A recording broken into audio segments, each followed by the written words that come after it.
Pulwama attack हुआ था, कितने लोग मर गए, कितने हमारे सैनिक मर गए थे, हैं? उसी के नाम पे सरकारें भी बन गई। ये बता देना कि 350 केजी आरडीएक्स कहाँ से आया था? कौन लाया था? नहीं, किसने विस्फोट किया? वो तो बिना किसी के जाने सुने सबके नाम जो है कैश कर लेते अरे हैं। तो ये बता देना, हम गुलामी कर लेंगे, बताए वो। गए हम। अरे हम 5 में पढ़ते तब भी हमको हनुमान चालीसा रटती थी तो क्या हम महात्मा पैदा हो गए थे? जी, सबसे पहले तो मैं आपका परिचय जानना चाहूँगा। अरे आप हमको जानते हैं फिर भी परिचय जानना चाह रहे हैं। चैनल वाले दर्शक जानना चाहते अच्छा, मैं शिव कुमार यादव, राष्ट्रीय अध्यक्ष यादव सेना। हैं।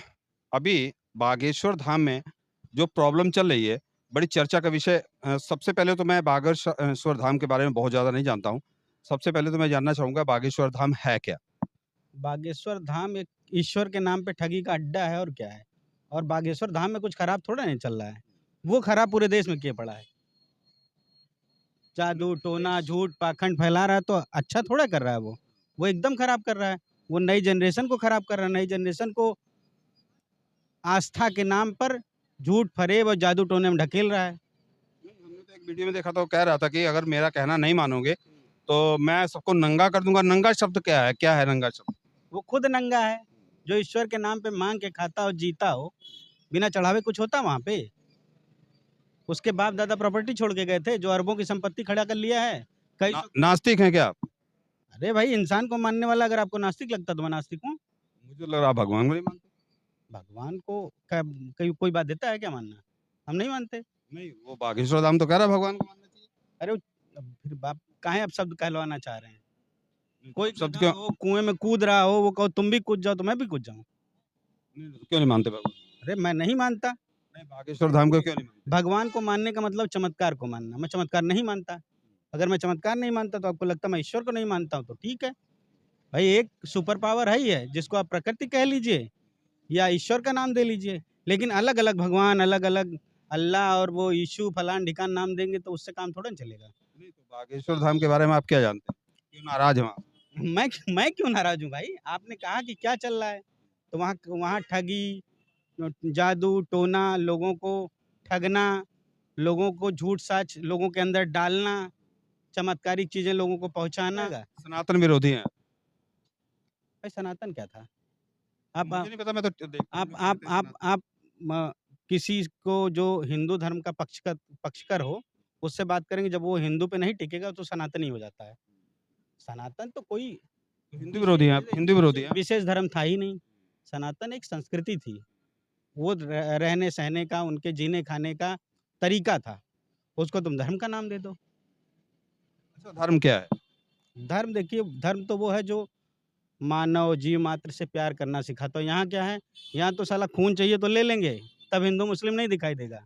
लेकिन अगर उसको हक देना होगा तो फिर हिंदू मुस्लिम। हमसे मुस्लिम के खिलाफ लड़वाना है तो हम हिंदू हैं, नहीं तो क्या? अगर हम अपना हक माँगेंगे तो हम बैकवर्ड हैं और यादव हैं। तो ये मूर्खों को सोचना चाहिए जो बैकवर्ड दलित हैं धीरेन्द्र शास्त्री से आप इतने चिढ़ते क्यों हैं? हम सारे बाबा से चिढ़ते हैं, उससे जुड़ा कोनो स्पेशल है?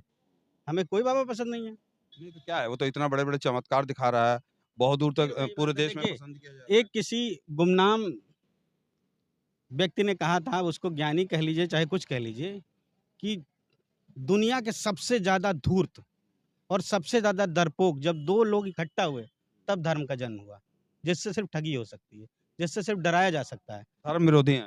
अरे! भाई ये बताइए कि मैं फला चीज़ से नहीं डरता हूँ। मोदी सरकार है, मोदी सरकार है तो मोदी तो अपने जेल चले जाओ। सुनिए, अब मोदी जी अगर वो हिंदू धर्म को मानते हैं तो हिंदू धर्म तो कहता है माता-पिता मर जाएँ तो गंजे हो जाइए। हुए? पहले जाके उनकी बाइट लेके आइए, फिर हमसे पूछिए। वो तो बाइट देने को राज़ी है नहीं।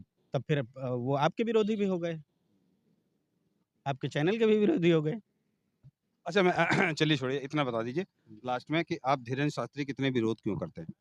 मैं सारे बाबाओं का विरोध करता हूँ। फिर धीरेन्द्र शास्त्री स्पेशल आप नहीं, बात नहीं, क्यों कर इसमें अच्छा ये जो बताइए, फ़ोकस में है। धीरेन्द्र शास्त्री चमत्कार की बात करता है, ईश्वरीय शक्तियों की बात करता है, जोशीमठ धँस रहा है ना, जाके बचा ले।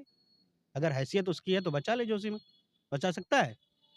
अब वो तो वहाँ वहाँ ये भी है कि वहाँ किसी की हैसियत नहीं कि बोल दे कि अंदर टनल खोदी जा रही, खोद कौन रहा है? जो ये धीरेन्द्र शास्त्री जी के जैसे बाप हैं वो, अडानी जो टनल खोद रहे हैं अंदर-अंदर, उसकी वजह से ये धँस रहा है जोशीमठ। लेकिन वो तो कह रहा है देश हमारी वजह से बचा हुआ है धीरेन्द्र शास्त्री। पुलवामा अटैक हुआ था, कितने लोग मर गए, कितने हमारे सैनिक मर गए थे, हैं? उसी के नाम पे सरकारें भी बन गई। ये बता देना कि 350 केजी आरडीएक्स कहाँ से आया था? कौन लाया था? नहीं, किसने विस्फोट किया? वो तो बिना किसी के जाने सुने सबके नाम जो है कैश कर लेता अरे है। तो ये बता देना, हम गुलामी कर लेंगे, बताए वो, आप गए हैं हम वहाँ? उसको मानने आप लगेंगे। गए हैं वहाँ? जाने की क्या ज़रूरत है, ये बताइए? जाइए ना तभी तो आपका अच्छा नाम ये बताएँगे। बताइए, आपको किसी देश के प्रधानमंत्री के बारे में जानना हो तो क्या उस देश जाना ज़रूरी है? इतनी सुविधाएँ नहीं हैं, तो कैसे धीरेन्द्र शास्त्री आपको जानेंगे जो है? अरे मत जाने हमको जनवाने के लिए तैयार हैं उनको। मुझे नहीं पसंद है, मैं उसके यहाँ जाना ही नहीं पसंद करूँगा, आप जानने के लिए कह रहे हैं, जाने के लिए कह रहे हैं, ये संभव ही नहीं है। अच्छा इस देश का विकास कैसे हो सकता है? जैसे मान लीजिए हमारे चल रहा है धीरेन्द्र शास्त्री जैसे बहुत से लोग आए और तमाम बाबा जेल जा रहे हैं, उसके बाद भी यहाँ की पब्लिक जो है उनके पीछे लगी हुई है। किसी भी देश का विकास शिक्षा और वैज्ञानिक पद्धतियों से होता है, बाकी पाखंड, पूजा-पाठ और हवन कुंड से नहीं होता है। तो उसकी बात करें ना, वो खुद अनपढ़ जाहिल आदमी है, चमत्कार की बात करके ईश्वर के नाम की माला जप के, अरे यार! अथाह सागर है ज्ञान, एक ठो किताब लेके उसको रोज़ पढ़ते रहो, फिर तो उसकी सारी लाइनें रट जाएँगी।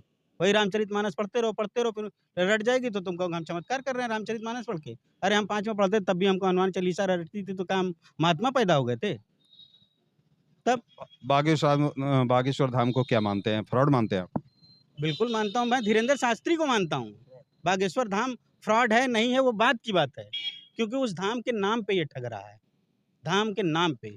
और आप किसी भी मठ मंदिर जाइए ना, ये तो जादू है एक ठो।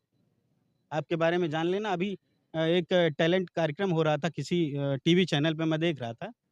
उस लड़की ने सारे लोगों को बोला कि आप एक पेंटिंग बनाइए, जो आपके मन में चल रहा हो। और उसमें अनु मलिक जैसा बड़ा कलाकार बैठा था ना, अनु मलिक से उसने पूछा कि आपके मन में क्या चल रहा है? वो आप सोच लीजिए मैं बताऊँगी। उसने बता दिया कि अप्रैल की शूटिंग के बारे में ये सोच रहे थे। वो नीचे आके उसने पैर छू लिया तो वो भी महात्मा हो गई।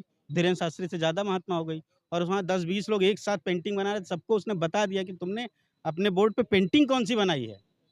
चलिए लास्ट क्वेश्चन अगर धीरेन्द्र शास्त्री ने आपको शराब दिया तो क्या करेंगे आप? चुप। सुनेगा? देखिए, धूर्तों के शराब से मेरा कुछ नहीं होने वाला, मैं जानता हूँ। जो डरपोक है वो डरें, हमें कोई फ़र्क नहीं पड़ता।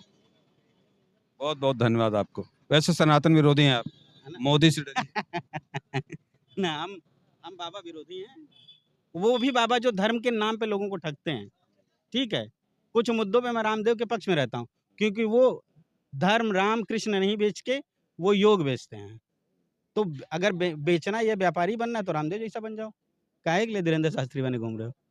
बहुत-बहुत तो धन्यवाद शास्त्री आपका। क्यों? शर्मा बताओ, गर्ग बताओ ना कि तुम ब्राह्मण हो। शास्त्री लगा के चूतिया बनाते हो सब।